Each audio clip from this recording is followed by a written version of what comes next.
गति का विषय यह विज्ञान वाली गति नहीं है, यह एक समझने का विषय है जो कि इस संसार से जुड़ा है। देख लो, गति के सामान्यतः दो रूप आप देखते होंगे। पहला न्यूनतम गति यानी कि धीमी गति, और दूसरा तीव्र यानी कि तेज गति। यहाँ तक सबके लिए ठीक होगा, पर यहाँ समझने का विषय यह है कि न्यूनतम गति यानी कि धीमी गति किसमें होती है। ध्यान से समझना। जो शांत हो और जो ज्ञानी हो।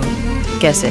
देखो, जो चीज़ धीमी है और शांत है वो चीज़ें बड़ी और सफल हैं। और यहाँ मेरा सफल से मतलब है कि जो संतुष्ट और धैर्यशील है, जो अपने जीवन से देख लो, पेड़, पहाड़, धरती, आकाश। और जो संत ज्ञानी लोग होते हैं वो भी शांत होते हैं। जो चीज़ें हमें शांत दिखती हैं वो बड़ी होती हैं और उसमें कम गति होती हैं। आप समुद्र को ही देख लो। आप सोच रहे होंगे कि उसमें तो लहरें उठते रहती हैं, पर मैं इस शांति की बात नहीं कर रहा। ये समुद्र में तो लहरें उठना स्वाभाविक है, पर लहरें शांति रूप से उठती हैं। तो आपको कितना अच्छा लगता है उस शांत लहर के साथ खेलना।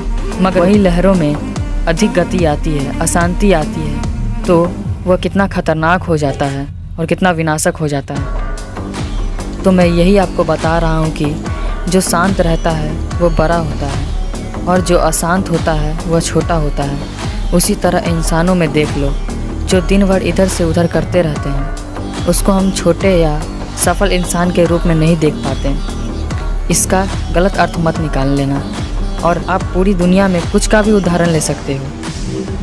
आप उनमें पाओगे कि जो शांत हैं वो सफल हैं और जो अशांत हैं वो उतना सफल के रूप में नहीं देखे जा सकते। बताना मैं बस ये चाह रहा था कि आप भी शांत मनुष्य जैसे बनो, जो कि सामान्यतः भक्त होते हैं और संत जानते हैं। हरे राम।